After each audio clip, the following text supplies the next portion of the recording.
you're calling from what card? I'm calling from Bank of America. Which client did you want to talk to?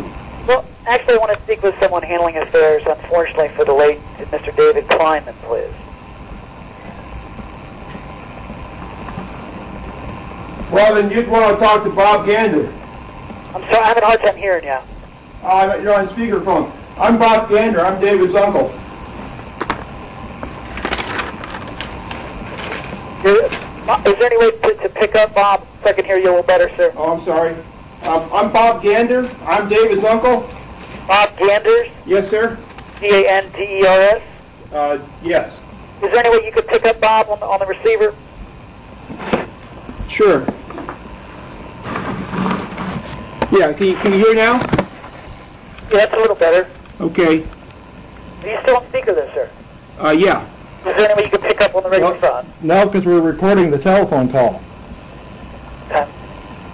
Well, I'm calling from Bank of America in regards to a credit card that was actually used for a $99,000 cash direct deposit. Yes. So we're trying to find out who's handling that, who's handling the estate, and just to find out, what kind of opportunities there are to try to resolve the balance, sir. We're not opening probate. There is no probate of any kind? There is no probate of any kind. Is there a trust of any kind? No. There is no trust. Okay. Did Mr. Kleinman ever own real estate of any kind?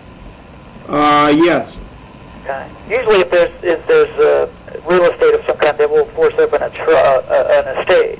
He owned a townhouse back in Maryland. Okay.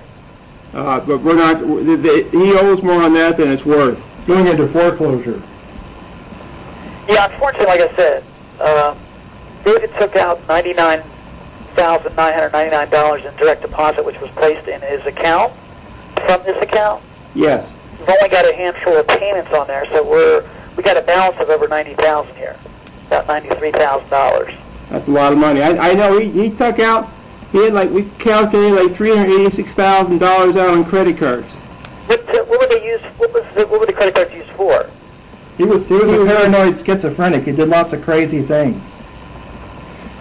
Now, you were sent this information in a letter.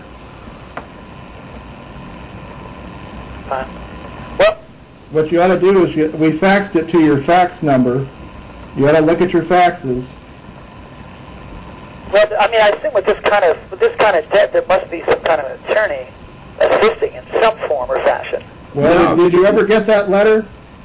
Yep. Because it was faxed to you. Well, I don't have it in front of me right now, Bob. I don't. You ought to look at that letter.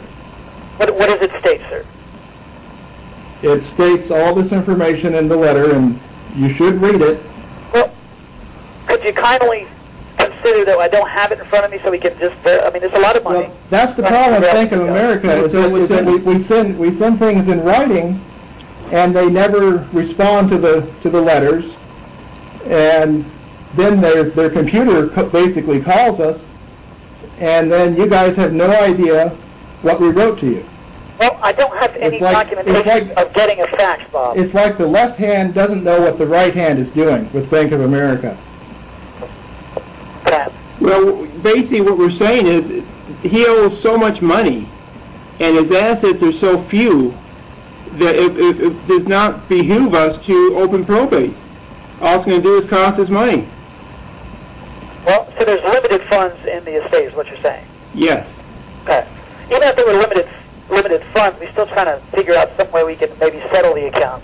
That's discounting the account some fashion. Well, if you want to hire an attorney and start probate, you can do that, but we're not going to do it.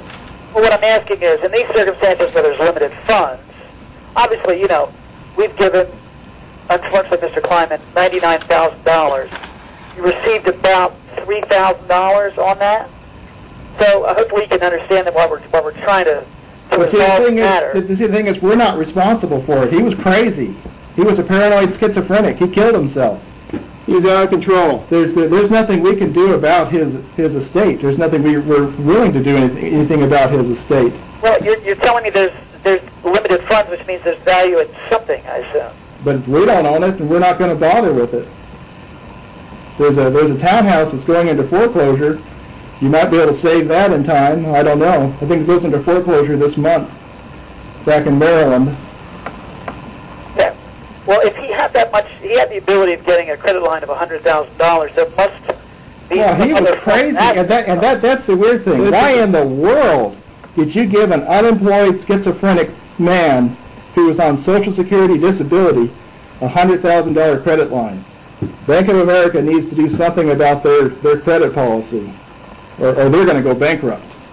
Because he was an unemployed. We can't discriminate. Legally, we cannot discriminate against someone's age. Well, you can discriminate on the ability to pay. He didn't have any ability to pay that. He was unemployed. It was ridiculous. If someone uses $99,000, we can't be accused of doing the wrong thing here. Yes, you can.